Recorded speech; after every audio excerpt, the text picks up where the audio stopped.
파이공사 재하시험 얼마나 해야 되는지 공사할 때마다 항상 헷갈리는 것 같습니다. 깊은 기초 설계 기준을 확인하시면 명확하게 이해할 수 있습니다. 자, 안녕하십니까. 동우예지TV 시청자 여러분, 최정현입니다. 우리가 파이공사시 동재하시험, 정재하시험 얼마나 해야 할까요? 100번에 한 번, 250번에 한 번, 아니면 구조물별로 한 번? 참 많은 기준이 있었던 것 같습니다. 이 착공 시에 우리가 가장 먼저 이제 품질 시험 계획을 검토해야 되잖아요. 그때도 좀 필요한 사항이고요. 최근에 다행히도 그 건설공사 품질관리 업무지침이 개정되었습니다. 얼마 전까지만 해도 그냥 필요시 시험을 하는 걸로 이렇게 되어 있어서 상당히 좀 난감했거든요. 근데 이번에는 구체적 수량 1% 이상 하도록 명시되어 있습니다. 먼저 파이공사에서 가장 중요한 사항은 지난번 동영상에도 말씀드렸다시피 이 지지력 확보입니다. 이 지지력 확보 여부는 재하시험을 통해서만 확인할 수 있기 때문에 파이공사에서 이 재하시험은 상당히 중요한 사항입니다. 자, 그러면 우리가 재하시험은 정재하시험, 동재하시험, 그리고 양방향 재하시험 이렇게 있는데 이 양방향 재하시험은 이 파일 내부에 이 재하장치를 심어서 이렇게 시험하는 방법이거든요. 그래서 보통 현장 타설 말뚝에 많이 적용합니다. 우리가 이제 일반적으로 PHC 파일 같은 경우에는 정재하 시험과 동재하 시험을 주로 실시하는데 정재하 시험은 신뢰도가 상당히 높죠. 그리고 동재하 시험은 좀 신뢰도가 상당히 좀 낮다 이렇게 보시면 되거든요. 이게 동재하 시험 같은 경우는 이 실시하는 기술자에 따라 가지고 어떤 그 결과치에 어떤 편차가 있다 이렇게 말씀드릴 수 있습니다. 자, 그럼 얼마나 시험을 해야 되나? 우리가 항상 고민하는 이유는 그 시방서에 좀 명확하게 나와 있지 않기 때문이다 이렇게 생각되거든요. 시방서에 그 횟수가 정해져 있다면 그렇게 따라하면 되겠죠. 물론 이제 최근 개정된 그 품질관리 업무지침이 1% 이상은 해야 되겠죠. 자, 그래서 제가 이제 그 감리단 현장에서 좀 참고할 만한 기준을 몇 가지 정리해 봤습니다. 먼저 그 건설공사 품질관리 업무지침입니다.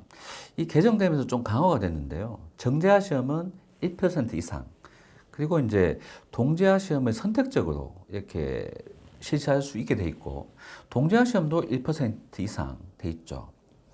또 양방향 재하 시험이 추가됐는데 이거 왜냐하면은 최근에 이제 탑다운 공사, 뭐 도심지 공사에서 탑다운 공사 많이 실시되는데 이때 보면 이제 그 대구경 현장 말뚝, 그러니까 PRD, 뭐 RCD 이런 게 시공되면서 이런 게 추가된 것 같습니다.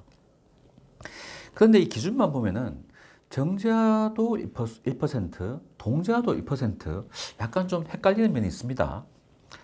자, 그리고 다음은 LH공사 전문 시방서입니다. 이 아파트 기준으로 동당, 초기 동재하, 재항타, 본항타 각각 2회씩 실시하게 되어 있고요. 정재하 시험은 두 동당 한 번 이렇게 실시하게 되어 있습니다.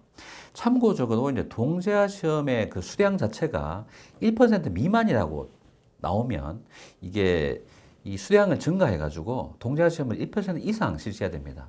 이것은 아마 이제 그 뒤에 나오는 깊은 기초 설계 기준과 통일시키기 위해서 이렇게 설정된 것 같습니다.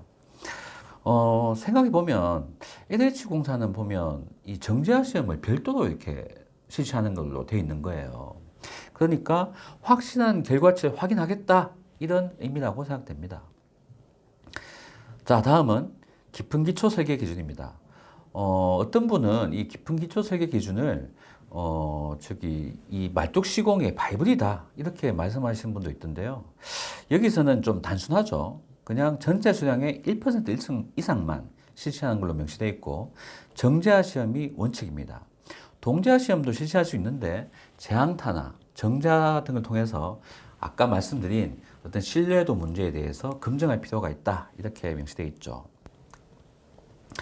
아, 그리고 저희 현장에서 이 국가기준센터에 이제 질의하는 사항이 있어요. 이 동재하 시험, 정재하 시험, 뭐 각각 1%를 해야 되는지 아니면 전체를 합쳐서 할 수 있는지 이 부분에 대해서 이제 답변은 1% 내에서 정재하나 동재하를 선택적으로 이렇게 적용할 수 있다. 이런 답변을 받았으니까 그거 참고하시면 될 것 같습니다.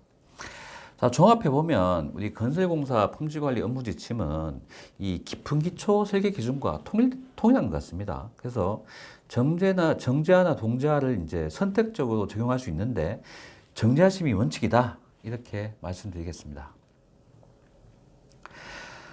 현장에서는 그 건설공사 품질관리 업무 지침을 기준으로 하시면 될 것 같고요. 기준을 좀 더 명확하게 이해하시고 싶다면 우리 깊은 곳 기초 설계 기준을 한번 확인해 보시면 좀 더 명확하게 알 수 있습니다. 아무래도 깊은 기초 설계 기준이 모든 그 어떤 이 말뚝 시험에 대한 가장 먼저 이렇게 채택되었고 가장 먼저 근본이 되는 기준이라고 생각됩니다. 이 기준에 보면 이제 전체 수량의 1% 이상 시착이 되어 있잖아요. 그래가지고 이 말뚝이 1000번이면 한 10번, 그리고 뭐 100번 이하면 이렇게 한 번 이 시착이 되어 있고, 그리고 이제 깊은 기초 설계 기준에 이제 언급되어 있는 것이 이제 집안의 이제 조건이 다를 경우에는 추가 시험을 검토해야 된다. 그러니까 이쪽 집안의 어떤 그 조건이 다른데 이쪽의 시험을 가지고 이쪽도 적용할 수 없다. 이런 말씀이죠. 그리고 시설물별 실시 수량이 정해진 경우는 또 별도의 정한 바에 따른다. 이렇게 되어 있죠. 보통 우리가 아파트 같은 경우에 이제 그 LH공사에서 정하고 있고, 그리고 그 도로의 교량 같은 부분은 또 도로공사에서 이렇게 시방서에 정하고 있습니다. 그걸 따라준다면 되는 이야기죠.